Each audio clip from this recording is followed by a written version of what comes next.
over here! I waved as I saw my Uber pull over. I hastily got in. I was so excited to tell my sister over dinner about how awesome my day had been. Hello, miss. Is this you? Can you confirm your location for me? Yep, that's me, I responded. I got in and stared out the window, grinning to myself as my Uber began driving us towards Westminster Bridge. Your accent sounds different, miss. You're not from England, are you? No, I said.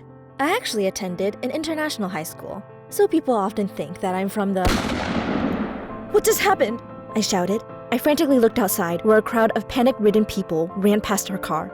Vehicles driving far beyond the speed limit suddenly zinged past us, rushing to get away from whatever that sound was. Then all I could hear was screaming and terror.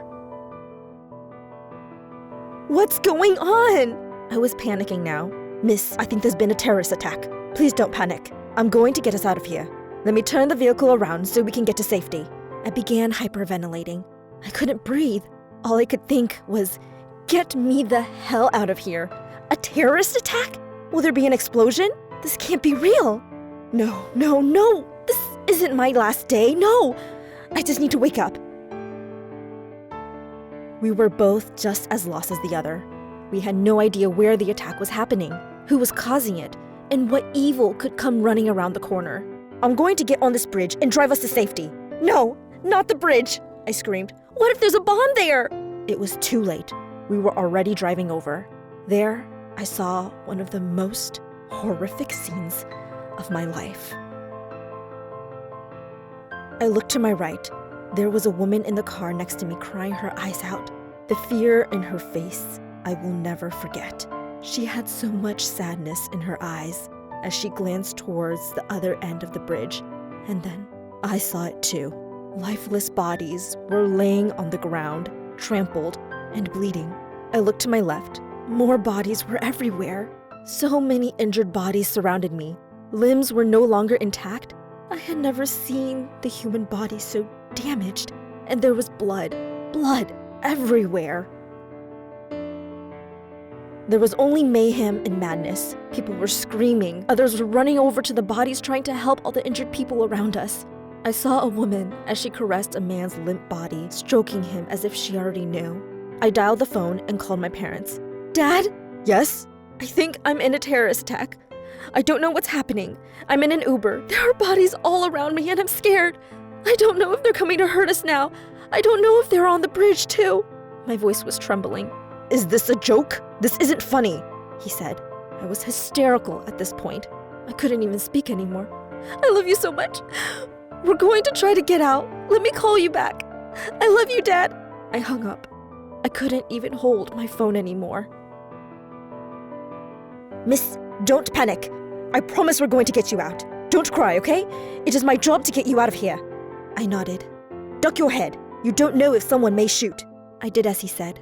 I ducked below the window and cried, thinking to myself, please, please, please get me out of here.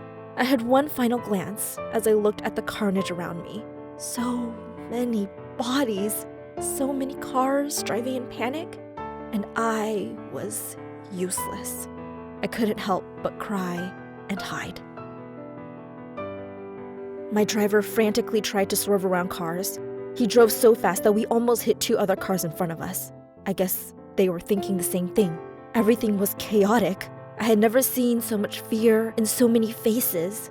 But suddenly, we were away from all the madness, and the roads returned to normal. What just happened? I thought to myself. We're safe now, miss. Are you okay? I shivered and looked over at him. Thank you so much for keeping me calm out there and for getting us out safely. You don't understand how much you helped me. It was my job to get you to safety. I can see you're really shaken up. I knew it was my duty to get us out of there unharmed. He turned on the radio, and we proceeded to listen to the breaking news. It was reported that the terrorist had run over countless of innocent people on that bridge with his minivan.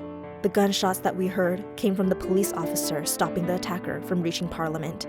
The news was devastating to hear. We were all in complete shock. My insides felt numb. I didn't understand what had just happened to us. I looked outside, and everything seemed so normal.